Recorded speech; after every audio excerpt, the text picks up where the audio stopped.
இதுதான் முள்ளிவாய்க்காலில் கஞ்சி வழங்கிரட்டை. குடிப்பதற்கு ஒரு உணவு இருக்கவில்லை, காய்ச்சுவதற்கு அரிசி இல்லை, காய்ச்சுவதற்கு உப்பு இல்லை, அங்கே தண்ணீர் எடுப்பதற்கு கூட கடிமை. அவ்வாறான நிலைமையில் வெறும் உப்பில்லாத கஞ்சியை காய்ச்சி இந்த சிரட்டையிலே தான் அந்த குழந்தைகள் குடித்து உயிர் தப்பினார்கள், அந்த மக்கள் குடித்து உயிர் தப்பினார்கள்.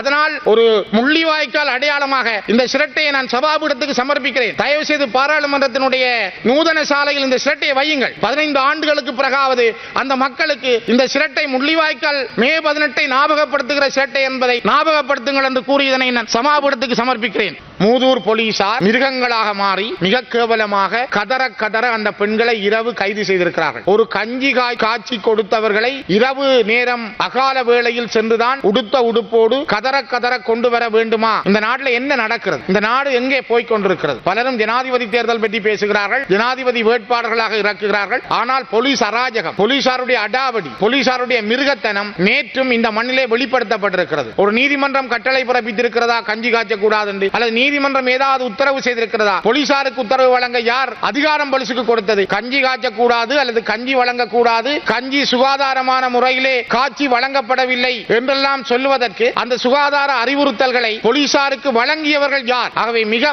மோசமாக, மிலேச்சத்தனமாக, மிருகங்களாக மூதூர் போலீசார் நடந்திருக்கிறார்கள் என்பதைத்தான் நான் இந்த இடத்திலே பதிவு செய்ய விரும்புகிறேன். மிக மோசமான நாடு, மிக கேவலமான நாடு. ஒரு கஞ்சி வழங்கியதற்காக கைது செய்கின்ற நாடு இலங்கை என்கிற கேவலம் ஏன் இந்த இலங்கைக்கு? உலகத்தில் நித்திர கொள்ற நாடுதான் இலங்கை என்று நான் அறிந்தேன். ஆனால் கஞ்சி வழங்குகிறவர்களே கைது செய்கின்ற நாடு இலங்கை என்கிற கேவலத்தை மீண்டும் இலங்கை ஏன் பதிவு செய்கிறது? நீங்கள் தெரு தெருவாக வீதி வீதியாக வெசாக் வருகிற பொழுது உணவு வழங்குகிறீர்கள், நீங்கள் கஞ்சி வழங்குகிறீர்கள், நீங்கள் சாப்பாடு வழங்குகிறீர்கள். அப்பொழுது யாராவது சுகாதாரம் பற்றி கேட்டார்களா? அல்ல யாரும் அதை வேண்டாம் என்று சொன்னார்களா? ஆனால் இந்த மக்கள் 15 வருடங்களுக்கு முதல் துடிக்க கொல்லப்பட்ட பொழுது பால்சோறு வழங்கி நீங்கள் கொண்டாடிய பொழுதும் அதனை பார்த்து பொறுத்து கொண்டிருந்தவர்கள் தமிழர்கள். ஆனால் இப்பொழுது ஒரு கஞ்சி வழங்குகிற பொழுது போலீசாருடைய அராஜகத்தை நிறுத்துங்கள். ஒரு தமிழ் தேசிய இனம் இந்த மண்ணிலே தன்னுடைய தேசிய வாழ்விலிருந்து அழிக்கப்பட்டிருக்கிறது, தொடர்ந்தும் அழிக்கப்பட்டுக் கொண்டே போகிறது. தொடர்ந்தும் அந்த மக்களுடைய நிலம் பறிக்கப்படுகிறது, அவருடைய உரிமைகள் பறிக்கப்படுகிறது, அவர்களுடைய வாழ்க்கையினுடைய ஒவ்வொரு செயல்பாடுகளும் தடுக்கப்படுகிறது. ஆகவே அவர்கள் வாழ முடியாதவர்களாக இருக்கிறார்கள். நாங்கள் நின்று பேசுகின்ற பொழுதெல்லாம் மிக வேதனையோடும்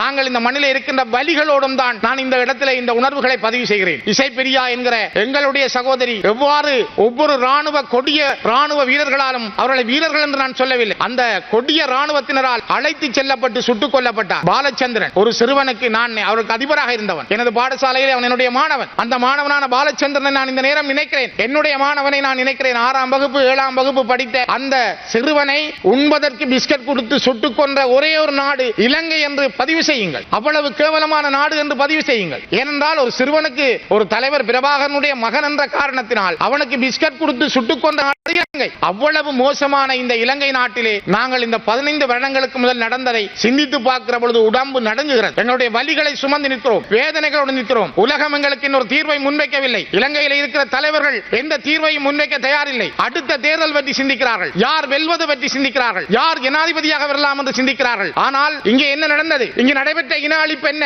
இங்கே நடந்த ஒரு தேசிய இனம் கொத்து கொத்தாக எப்படி கொல்லப்பட்டது? அவர்களுக்கு என்ன நடந்தது? இதை யார் சிந்திக்கிறார்கள் இந்த மண்ணிலே? நான் இந்த சிரட்டையை சபாபீடத்துக்கு சமர்ப்பிக்கிறேன். இதுதான் முள்ளிவாய்க்காலில் கஞ்சி வழங்கிரட்டை. குடிப்பதற்கு ஒரு உணவு இருக்கவில்லை, காய்ச்சுவதற்கு அரிசி இல்லை, காய்ச்சுவதற்கு உப்பு இல்லை, அங்கே தண்ணீர் எடுப்பதற்கு கூட கடிமை. அவ்வாறான நிலைமையில் வெறும் உப்பில்லாத கஞ்சியை காய்ச்சி இந்த சிரட்டையிலே தான் அந்த குழந்தைகள் குடித்து உயிர் தப்பினார்கள், அந்த மக்கள் குடித்து உயிர் தப்பினார்கள். அதனால் ஒரு முள்ளிவாய்க்கால் அடையாளமாக இந்த சிரட்டையை நான் சபாபீடத்துக்கு சமர்ப்பிக்கிறேன். தயவு செய்து பாராளுமன்றத்தினுடைய நூதன சாலையில் இந்த சிரட்டையை வையுங்கள். 15 ஆண்டுகளுக்கு பிறகாவது அந்த மக்களுக்கு இந்த சிரட்டை முள்ளிவாய்க்கால் மே 18 ஞாபகப்படுத்துகிற சிரட்டை என்பதை ஞாபகப்படுத்துங்கள் என்று கூறி இதனை நான் சபாபீடத்துக்கு சமர்ப்பிக்கிறேன்.